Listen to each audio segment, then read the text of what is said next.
Clardy, I don't know who it is. Oh, hi, Madeline. How you doing? Hi, Adam. I love that. This is so fun. I've just been sitting here listening, Well, and we haven't started our conversation yet. Your mind may change in a couple. And so, welcome to the HR Morning Show. Why don't you introduce yourself to everyone out there? Tell us who you are and what you do best. sure. Thanks for having me on. My name is Madeline Laurano. I'm an analyst, and I do research on HR technology.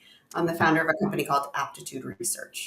How'd you get into this space? I mean, did you just like roll out of bed after college and you're like, this is what I want to do? I want to be an HR analyst. Now, how'd you get into it? Let's dig in a little bit.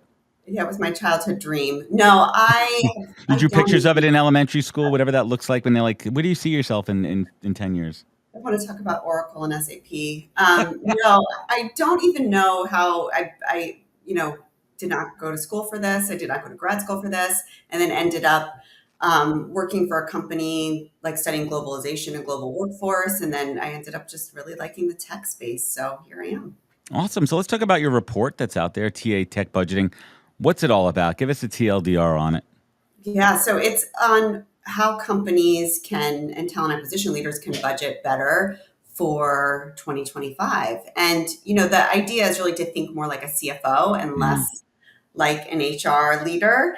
It was interesting, it doesn't sound like the most exciting, the sexiest topic in the world, but we did the research, we do research through surveys, and then we do research through a lot of interviews. Hmm. And the survey response was great, but also it was really interesting and shocking to me because we found that 64% of TA leaders fear that their budgets are going to be cut for next year. Only 38% have the confidence for budgeting right now. And then 1 in 3 feel that their budgeting is being wasted. So it's sort of this very tricky situation as we're in kind of Uh, budgeting season or even thinking about budgeting for next summer. And it's feeling like I might have my budget cut, but I'm also not really happy with what I've spent my budget on in the past few years. So let's pause on that for a moment and talk about the effects or reasons of these. Is it economic? Is it what are the factors that are driving these numbers down? Where TA and HR leaders are not getting the financial support within their organization. The goals aren't changing, right? You Right. still have X amount of hires, X amount of confidence scores and other survey results, but we're going to cut your budget. And when we say cut your budget, does that mean cutting the TA budget to get things done, or actually budgets for hiring and bringing on new employees?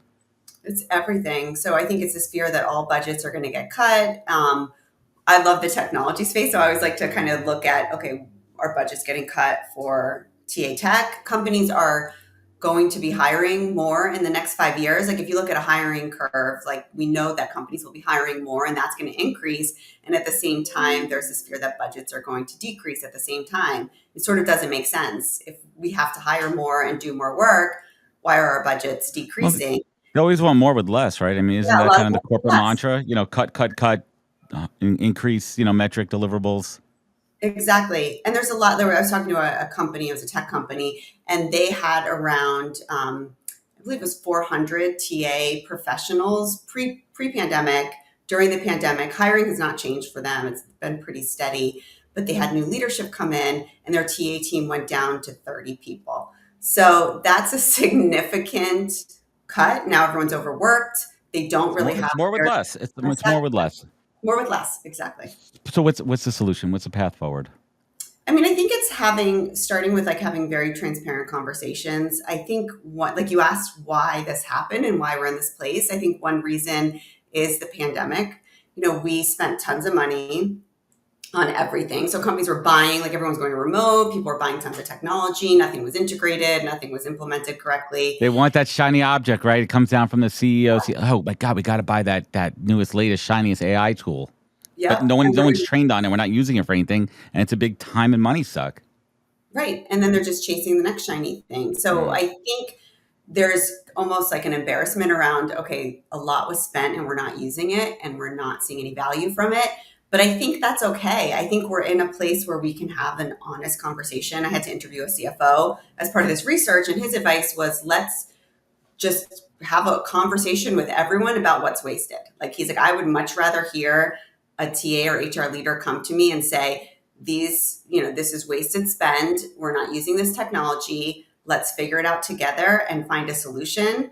I'm more likely to give budget there than I am if we're trying to cover up what actually doesn't All right, work. so Madeline, let's make some predictions for 2025. Are we still heading down the wrong road, or is there a path forward in the right direction? I think there's a path forward in the right direction. I think that, everyone's going through transformation. Budgeting is part of that. Again, it doesn't sound like the most exciting piece of it, but if we can align more with what our priorities are, with what the business priorities are, I think there is a path forward. I think it's There. open conversation. What's the next kind of big aha takeaway report that you're working on for early 2025? Let's give some alpha here.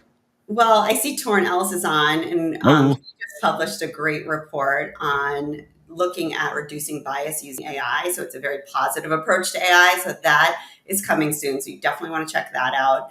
I'm working on an updated report on talent intelligence. That seems to be the area that's confusing everyone right now. So what does talent intelligence mean? I mean, I've had some great conversations with experts in this space, different platforms. I'm not going to plug their companies out there, but what is talent intelligence for anyone who's not intelligent enough to know what talent? No, I kid. What is talent intelligence?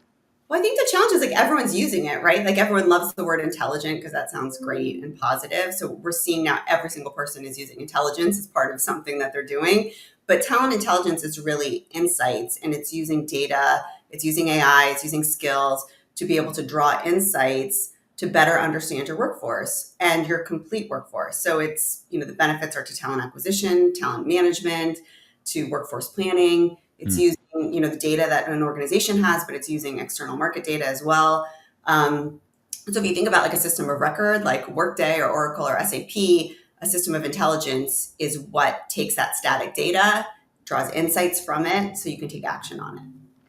All right, so Madeline, leave us with one personal intention, one word of positivity for you heading into 2025.